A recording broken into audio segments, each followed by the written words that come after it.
सहनाववतु सहनौ भुनक्तु सह वीर्यं करवावहै तेजस्विनावधीतमस्तु मा विद्विषावहै। ओम शांति शांति शांति।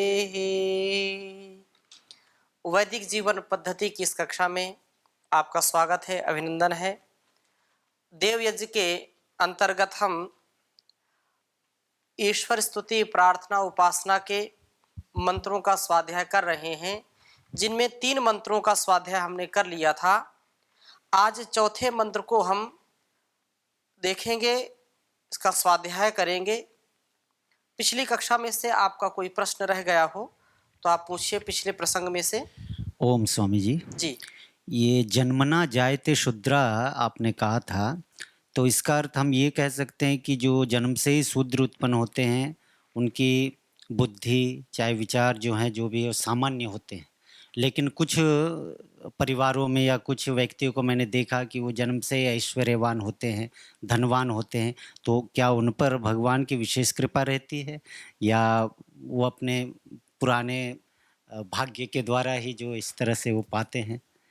तो फिर ये कहावत कहाँ तक सत्य होती है? जी, कल किसी ने कोई प्रश्न किया था, उस पर हमने बात कही थी कि जन्मना जायते शूद्रः संस्कारात् द्विज उच्यते। यहाँ 2 बातें हैं। एक तो व्यक्ति कुलीन होता है, ऊंचे कुल में जन्म लेता है, तो ये हम कह देते हैं कि ये तो जन्म से, माना कोई ब्राह्मण के यहाँ जन्म ले लिया, किसी ने क्षत्रिय के यहाँ जन्म ले लिया, किसी ने वैश्य के यहाँ जन्म ले लिया, तो किसी ने धनवान के यहाँ जन्म ले लिया, कोई प्रधानमंत्री के यहाँ जन्म ले लिया। तो यहाँ पर आपका जो आशय है वो दूसरी ओर है, और इस जो सूक्ति का आशय क्या है कि जन्म से सभी पूर्ण प्रज्ञ नहीं होते हैं, जन्म से सभी को सब कुछ नहीं ज्ञान होता है। चाहे वह कुलीन हो या जो है निचले खानदान में जन्म लिया हो, निचले वंश में जन्म लिया हो, चाहे वह धनाढ्य हो चाहे निर्धन हो, चाहे राजा के यहाँ जन्म लिया हो चाहे रंक के यहाँ जन्म लिया हो, वो सभी एक जैसे ही होते हैं। परंतु उसके गुणकर्म स्वभाव, जब उसको शिक्षा मिलती है तो उसमें परिवर्तन होता है। इसलिए कहते हैं कि संस्कारात् द्विज उच्यते। संस्कारों से ही, किसी ब्राह्मण के यहाँ किसी ने जन्म लिया है और उसने वेद नहीं पढ़ा है, उसने ज्ञान की बातें नहीं सुनी है, उसने अपने बड़ों से, माता पिता आचार्यों से जो वेदोक्त ज्ञान है, शास्त्रोक्त ज्ञान है, या संसार में कैसे व्यवहार करना चाहिए, अपनी इंद्रियों को संयम में कैसे रखना चाहिए, यदि उसने नहीं सीखा है तो वह शूद्र से भी नीचे की योनि में चला जाएगा। शूद्र मतलब उससे भी वो जो है बिल्कुल दीनहीन स्थिति में हो जाएगा। और कोई कुलीन खानदान में बड़े जो है जिनको हम कहते हैं तो बहुत ऊंचे खानदान के, बहुत बड़े विद्वान के घर में जन्म लिया, विद्वान के घर में जन्म लेने पर भी यदि वह नहीं कार्य करता, वैसा उसका स्वभाव ठीक नहीं है, तो वह बिल्कुल शूद्र से भी नीचे चला जाएगा। लेकिन किसी ने शूद्र के यहाँ जन्म लिया है, निर्धन के यहाँ जन्म लिया है, और उसका गुण कर्म स्वभाव बहुत उन्नत है, तो वो ब्राह्मण की कोटि में है। ब्राह्मण, या अब देखो आज की जो परिस्थिति है वर्तमान में, इतना वो हुआ, लेकिन जो भारतीय संस्कृति रही है उसमें जो ब्रह्म काम होकर के अपने जीवन को जीता है, आप्त काम निष्काम होकर के जीवन को जीता है, वही जो ब्रह्म में अपना सर्वस्व निछावर करता है, ब्रह्ममय जीवन जीता है, वही ब्राह्मण कहलाता है। वेदोक्त जो जीवन जीता है वही ब्राह्मण, वही पंडित है। किसी के यहाँ जन्म लेने मात्र से कोई नहीं हो जाता कि ये ब्राह्मण, ये क्षत्रिय या शूद्र है। तो इन बातों को हमको अभी आगे प्रसंग आएगा जब हम अपने वर्ण आश्रम की चर्चा करेंगे, तो इसको विस्तृत रूप से उसमें हम स्वाध्याय करेंगे कि भारतीय जो संस्कृति रही है, ऋषियों की जो परंपरा रही है, उसका हम विशद ज्ञान अर्जित करेंगे। अभी ईश्वर स्तुति, प्रार्थना, उपासना मंत्रों में और किसी कोई प्रश्न हो तो जी। ओम स्वामी जी। जी जैसे आपने अभी बोला भी अपनी इंद्रियों को संयमित करके वो संस्कारवान बनता है। जी 2 साल का या 5 साल तक बच्चे को संस्कार या इंद्रियों के बारे तो कोई मालूम नहीं होता है। जी कुछ अभी देखा गया 2 साल के बच्चे या 5 साल के बच्चे बहुत इंटेलिजेंट अभी आए हैं सामने, जी। तो वो फिर कैसे हुए उनको संस्कार? तो वो बिल्कुल सत्य है आपका कथन। उसमें यह है कि उसने पूर्व जन्म के कुछ ऐसे संस्कार अर्जित किए हैं जो यहाँ उद्बुद्ध हुए हैं। छोटे छोटे बच्चे हैं, लेकिन जैसे एक उदाहरण मैं बताता हूँ। मनुष्य का जो संतान होता है, पुत्र के रूप में या पुत्री के रूप में, उसको सिखाया जाता है। बिना सिखाए वो कुछ नहीं कर सकता है।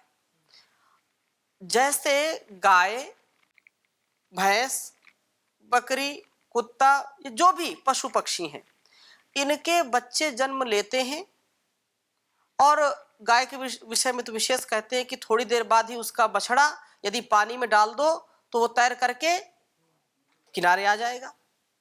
वो नैसर्गिक तौर से परमात्मा ने पहले से उनको दे रखी है, स्वभाव में ही ऐसी कला। लेकिन मनुष्य के माता पिता कितने भी तैराक हों और बच्चे को जन्म दिया है, जब तक उसको सिखाएंगे नहीं तैरना तब तक वो तैर नहीं सकता है।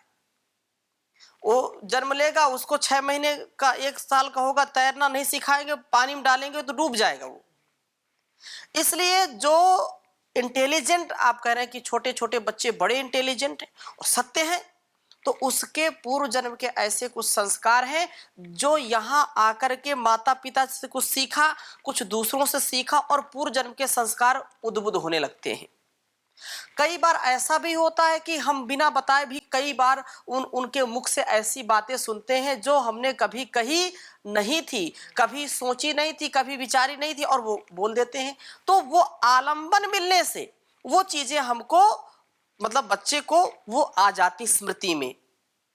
इसलिए इस बात को हमको समझना चाहिए कि पूर्व जन्म का जो संस्कार है वो बहुत प्रबल होता है, वो भी इस जन्म में हमको हमारे साथ जो है हमको मिलता है। जैसे कोई एक माता पिता की 5 संतानें हैं और उन 5 संतानों को माँ ने अपने गर्भ में पाला पोसा, एक ही जैसा आहार विचार व्यवहार दिया, एक ही घर है, एक ही आंगन है, और एक ही जैसी शिक्षा दीक्षा सब कुछ दी। उनमें भी कई तो मंद बुद्धि के होते हैं और कई बहुत तीव्र बुद्धि के होते हैं। माता पिता आईएएस बड़े अधिकारी हैं, लेकिन उनके बच्चे बिल्कुल मंद बुद्धि के होते हैं। ऐसा क्यों जी? तो इसका तात्पर्य ये है कि उनके साथ एक तो उनके जो है पालने पोसने में भी कोई कमी न रहे, और पूर्व जन्म का जो संस्कार उनका है वो भी प्रबल होगा, तब जाकर के व्यक्ति उन्नत बनेगा। भारतीय परंपरा में प्राचीन काल में भी और वर्तमान में भी ऐसे ऐसे प्रतिभाओं ने इस धारा पर जन्म लिया है कि लोगों ने देख करके आश्चर्य माना कि ऐसा भी हो सकता है क्या, कि निरा अभाव में भी इतना उन्नत जीवन जीने वाले महापुरुष जन्म लिए हैं जिनकी कोई जो है समता नहीं कर सकता संसार में। तो उसके पूर्व जन्म के संस्कार होते हैं, और इस जन्म के भी कुछ हम आलंबन देते हैं, इस जन्म में भी उनको पुरुषार्थ सिखाते हैं, तो वो कई गुना वो बढ़ जाते हैं। जैसे परम पूज्य स्वामी जी महाराज का इतना सामर्थ्य, किसी का सामर्थ्य इतना और इतनी जल्दी इतना विकास करना योग के क्षेत्र में, आयुर्वेद के क्षेत्र में, परम पूज्य आचार्य श्री, तो ये पूर्व जन्म जन्मांतरों के कर्म का फल है। महर्षि देवदयानंद जैसा विद्वान ये भी जन्म जन्मांतरों के कर्मों का फल मिलता है, तो वो भी कार्य करता है।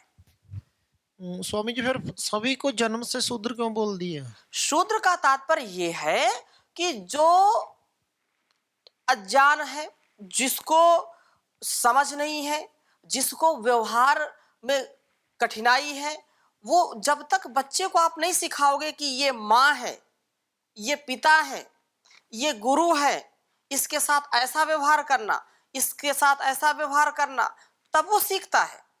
शूद्र का तात्पर्य यही है कि वो जो वैसे बड़े में जब बोलते हैं तो उसको सिखाने पर भी कई बार चीजें नहीं आती हैं। शूद्र शब्द ऐसा मस्तिष्क में लोगों के पड़ गया कि सुन करके लगता है तो ऐसा है, ऐसा बिल्कुल नहीं। शूद्र कोई भी हो सकता है जो शास्त्र में जिसकी गति प्रगति ना हो, जो बहुत जो है अपने स्वयं के जीवन से अन्य सांसारिक मनुष्यों को जो बहुत अधिक प्रभावित नहीं कर सकता है, लेकिन ईमानदारी से सेवा में जो सदा लगा रहता है, जितनी समझ उसकी है उस समझ से वो सेवा करता रहे, निजी हो या सामाजिक कार्यों में जितनी बात बताई उतना ही वो करता है, वो शूद्र कहलाता है। ठीक है, तो यहां जन्म से शूद्र का तात्पर्य यह है कि जन्म से तो सबको सीखना ही पड़ता है, कोई भी बिना सिखाए ज्ञानी नहीं बन सकता है। जी स्वामी जी, ये सूतंग शब्द आता है आ? गांव में, सूतंग शब्द बोलते हैं जी जी ना। तो जन्म होता है तब भी सूतंग लगता है और मृत्यु होती है तब भी सूतंग लगता है, तो वो भी तो इसी से तात्पर्य है ना। जी। मतलब स्वच्छता नहीं होती है। हम्म। जन्म होता है तब भी स्वच्छता नहीं होती है और मृत्यु होती है तब भी स्वच्छता नहीं होती है, तो उसके लिए ये शब्द आया है। हाँ, वो भी है, लेकिन ये तात्पर्य यहाँ पर क्योंकि पांडित्य और शूद्रत्व से चर्चा चल रही है ना, तो इतना ही केवल हमको समझना चाहिए। बाकी इसका प्रकाश और होगा आगे चल करके, क्योंकि अभी प्रसंग दूसरा है, फिर उसकी चर्चा आगे करेंगे। ठीक है, चौथे मंत्र का हम स्वाध्याय करेंगे। ऋग्वेद और यजुर्वेद में दोनों वेदों में इसका यह मंत्र मिलता है। इसको हम वहां पढ़ सकते हैं, स्वाध्याय कर सकते हैं। इस मंत्र को एक बार लिखेंगे।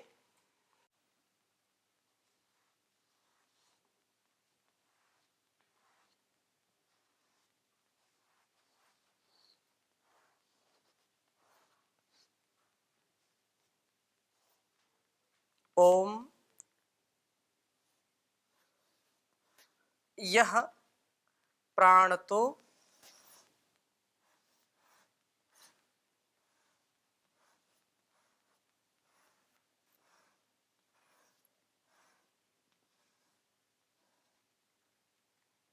निमिषतो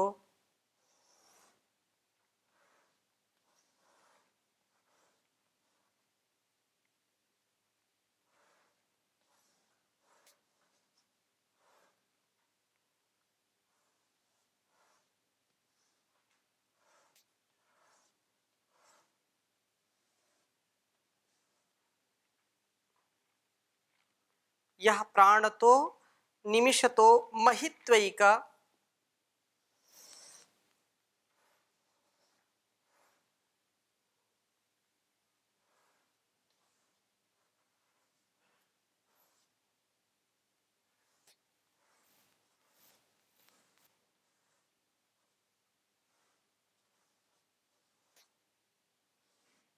महित्वैक इद्राजा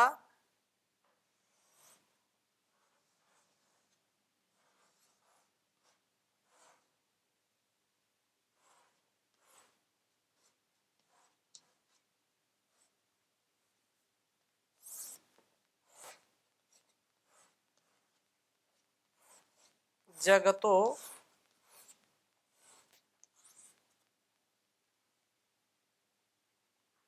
जगतो बभूव।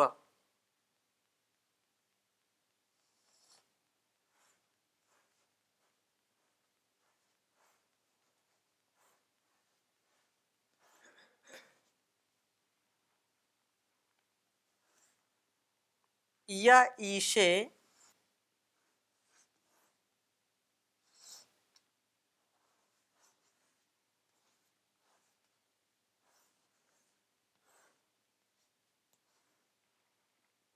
अस्य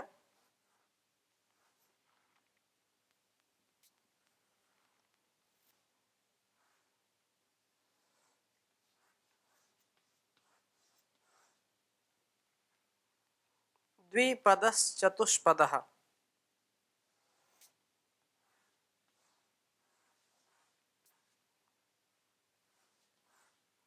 द्विपदश्चतुष्पदः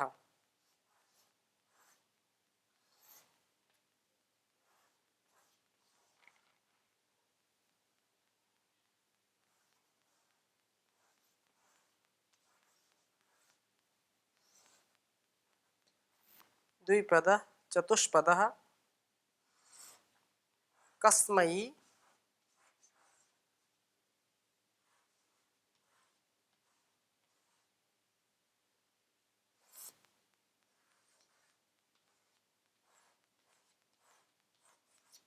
देवाय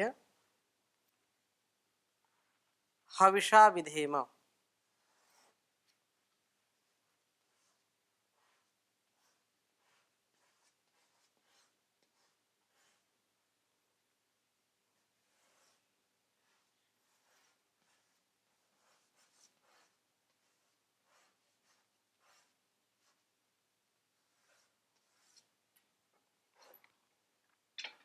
उच्चारण करेंगे। ओम यह प्राणतो निमिषतो महित्वैक इद्राजा जगतो बभूव। या ईशे अस्य द्विपदश्चतुष्पदः कस्मै देवाय हविषा विधेम। ओम यः प्राणतो निमिषतो महित्वैक इद्राजा जगतो बभूव। या ईशे अस्य द्विपदश्चतुष्पदः कस्मै देवाय हविषा विधेम।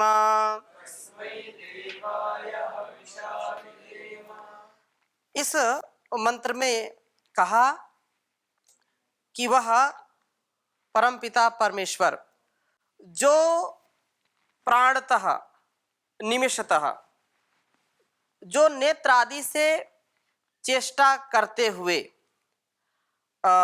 महर्षि देवदयानंद जी इस मंत्र का अर्थ इस प्रकार से कर रहे हैं ऋषि भाष्य कि यह जो प्राणतः प्राण वाले निमिषतः अप्राणी रूप जगतः जगत का महित्वा अपने अनंत महिमा से एक ही राजा बभूवा एक ही राजा विराजमान है।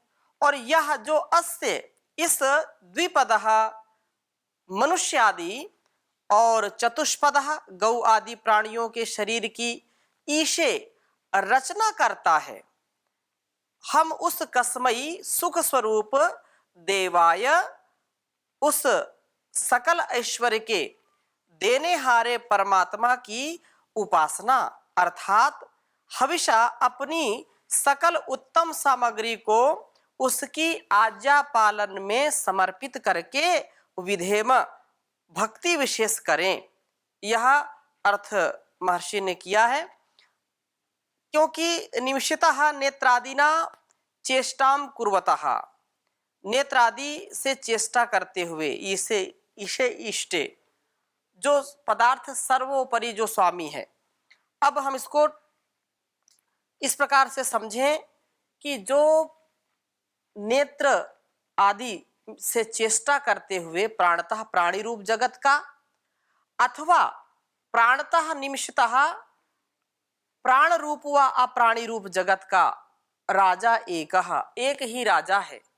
शासन व अधिष्ठाता है जो शासन करता है अपनी महिमा से अपने ही सामर्थ्य से 2 पांव वाले और 4 पांव वाले अर्थात जो 2 पैर वाले मतलब मनुष्यादि और चौपाए जो गौ आदि हैं, गाय घोड़ा आदि, ये हाथी आदि, इन पशु पक्षियों आदि जो हैं उनका एक मात्र स्वामी है। और यह जो अस्त इस सारे जगत का जगतः जड़ चेतन जगत का स्वामी है, उस कसमई आनंद स्वरूप सुखदाता देव के लिए, उस परमात्मा के लिए, परम पिता परमेश्वर के लिए हविषा विधेम, अपनी संपूर्ण श्रद्धा एवं उत्तम सामग्री, उत्तम कर्मों की भेंट से हम उसकी विशेष भक्ति किया करें, उसकी विशेष भक्ति करें।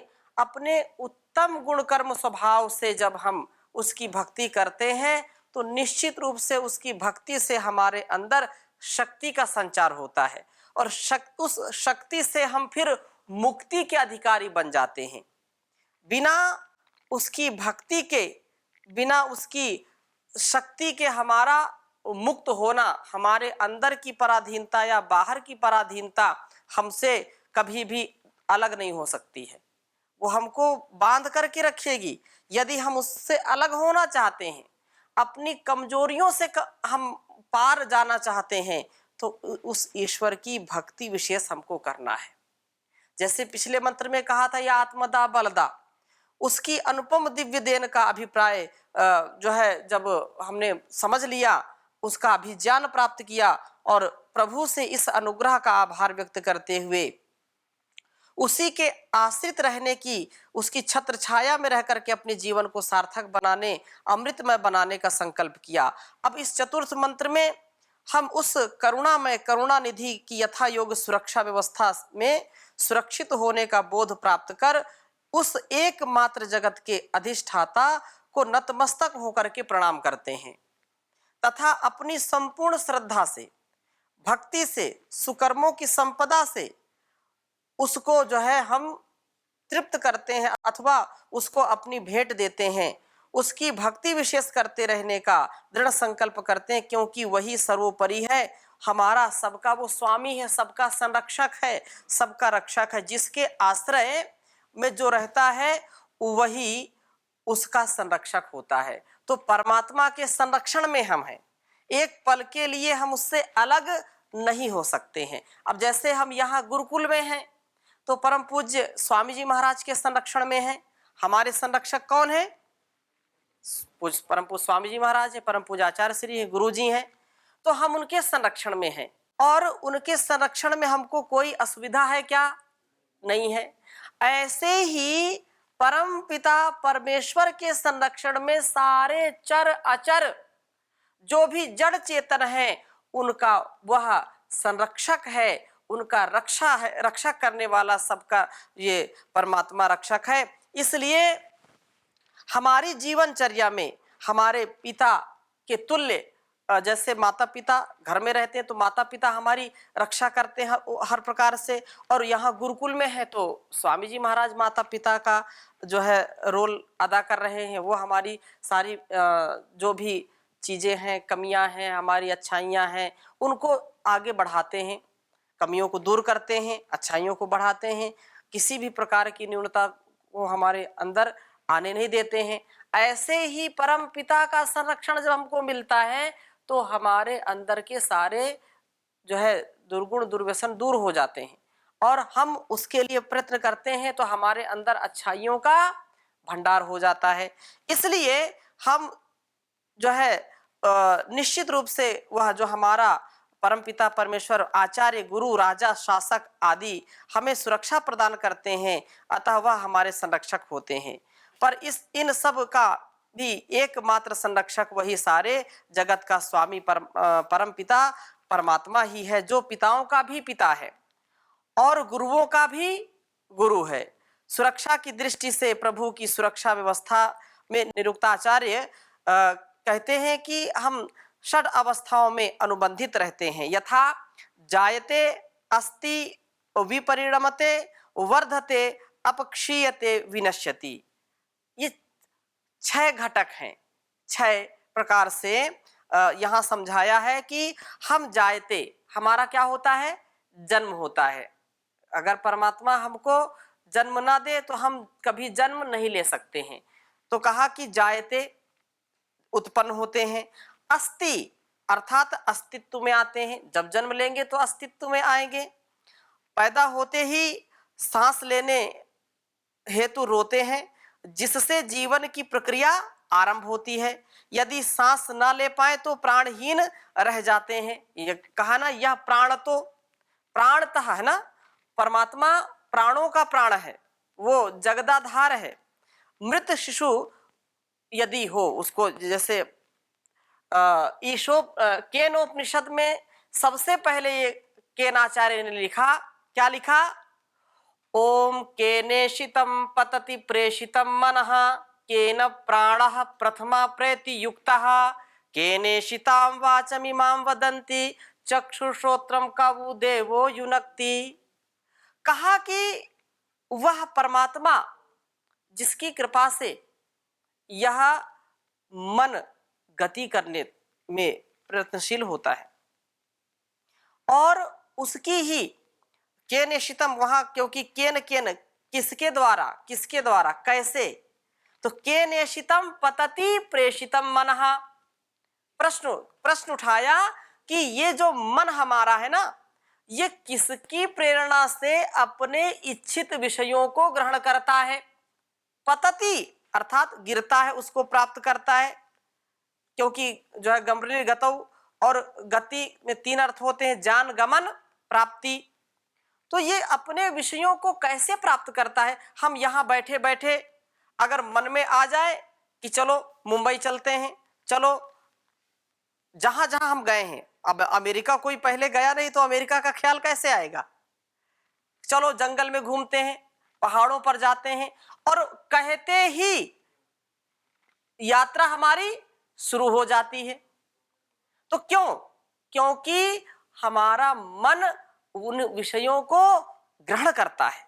तो ये कौन सी ऐसी शक्ति है कि मन को जहां मन आता है वहीं लेके चला जाता है हमको? ऐसी कौन सी शक्ति? केनेशितम पतति प्रेषितम मनः, किसके द्वारा ये प्रेषित है, किसके द्वारा प्रेरणा मिलती है?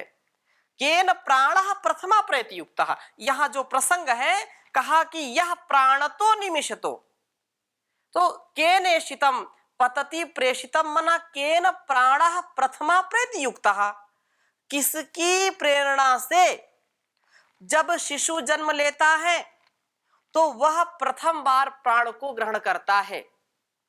जब मां के गर्भ में होता है तो मां के ही अस्तित्व से उसका अस्तित्व जुड़ा होता है।